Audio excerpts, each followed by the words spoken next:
За монголчууд бид бүгдээрээ л газрын тус боловсруулах үйлдвэртэй болохыг хүссэн. Тэгээд анх 2017-8 он зарлагдсан энэ төсөл өнөө хүртэл ийм удаашралттай явааг бол бүгдээрээ мэдж байна. Тэгэхээр энэ төслийн гүйцэтгэлтэй холбоотой, за түүхийдтэй холбоотой, гарах бүтээгдэхүүнтэй холбоотой, тэзүүтэй холбоотой маш олон асуудал байгаа боловч нэгэнт улсын их хурлд энэ зээлийн хилцээр орж ирж байгаа учраас яг энэ зээлийн хилцээртэй холбоотой зүйлүүдийг өнөөдрийн тухайд тодруулж асууя.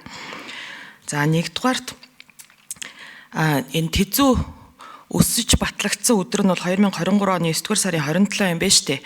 Тэгэхээр тэр цагаас хойш өөрөөр хэлбэл өмнөх засгийн газрын үед одоо энэ тэзүүгийн тодтгол хийгдээд явсан гэж ойлголоо. Тэгэхээр тэр цагаас хойш одоо ингээ бүтэн жил энтхийн талтай хилцээр хийж Exim банк одоо нэмэлт 400 сая долларыг санхүүжүүлэх шийдвэр гаргасан гэж ойлголоо. Тэгэхээр энэ хугацаанд юу н ажил хийгдсэн үү? Ямар нэгэн одоо зарцуулалт санхүүжилт хийгдээд бүтээн байгуулалт хийгдсэн үү гэдэг нэгдүгээр асуулт. За хоёрдугаарт нь болохоор энэ зээлийн гэрээнд ашиглагдаагүй зээлийн үлдэгдэл тооцогдох жилийн шимтгэл гээд 0.5% хүү гэсэн 0.5% хүүтэй байгаа юм байна. Тэгээд одоо энэ шимтгэл бодогдож байгаа юу? Ер нь 2018 онд анх энэ гэрээ байгуулагдсанаас хойш энэ шимтгэл бодогдож байгаа. Энэ дээр бид нар ямар нэгэн төлбөр хийсэн зүйл байгаа юу? За тэгээд үндсэн төлбөрийн хэмжээ 2020 бид үндсэн төлбөрөө 2023 оноос төлж эхлэх ёстой байсан гэлээ те 64 сая орчим доллар. Тэнгүүт тэрийг бол 13 сая болгоод бууруулсан гэдэг энэ танилцуулга дээр бичсэн байна. Энэ 13.1 сая ам долларыг манайх төлсөн юм уу? Тэгээ ер нь одоо энэ зээл дээр ямар одоо хүүгийн төлбөр бодогдож байгаа вэ? Одоогоор бид нар төлцсөн зүйлүүд юу байгаа вэ гэдгийг бас тодруулъя. Тэгээд энэ зээлийн гэрээн дээр болохоор үндсэн зээлийн эргэн төлөгдөх хуваар хавсрагдсан байгаа боловч хүүгийн тооцоолол огт хавсрагдаагүй байгаа даа. Тэгэд энэ хүүгийн ерөн тооцоолол ямар байдалтай байх вэ? Одоо 36 сарын дотор гүйцэтгэлээ гэж үзэхэд за эцэст нь болохоор бас дахиад нэг асуулт байгаа нь за эхний ээлжинд энэ асуултанд хариу авчи. Жаргалан гишүүний асуултанд хариулъя. Жохлон сайд. За жаргалан гишүүний асуултанд хариулъя. Манай ажлын хэсгээс нэмж хариулаарай зарим тоонуудаа.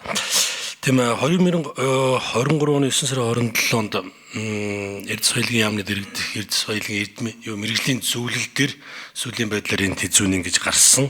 За ингээд энтхийн тал төсөлтөд тавиад нэг бараг жил гарны хугацаанд хэлцээр хийсэн юм байна.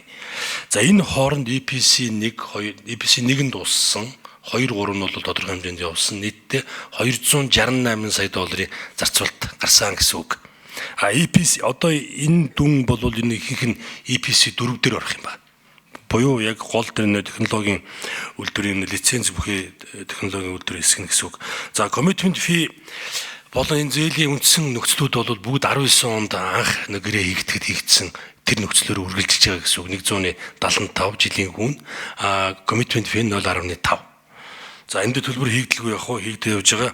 За тэгээд тэр 64 сая долларыг бид 13 болгож буулгасан юм аа.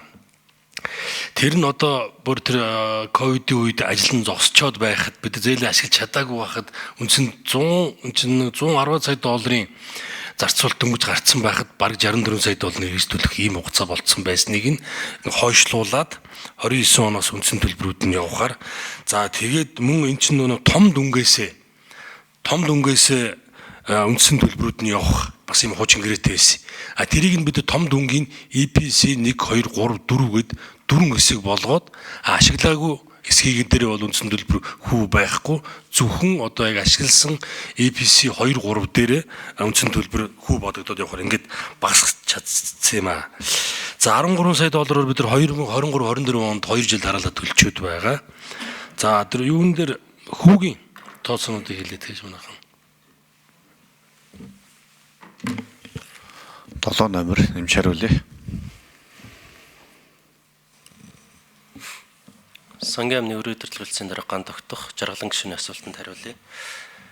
За хүүгийн хувьд бол бид нар яг энтхийн зээл дээр яг одоогийн байдлаар нийт 7.9 сая долларын хүү төлөөд байгаа. За жил болгон бол 175% хуваар гэрээнд тусгагдсны дагуу төлөлтүүдийг хийн.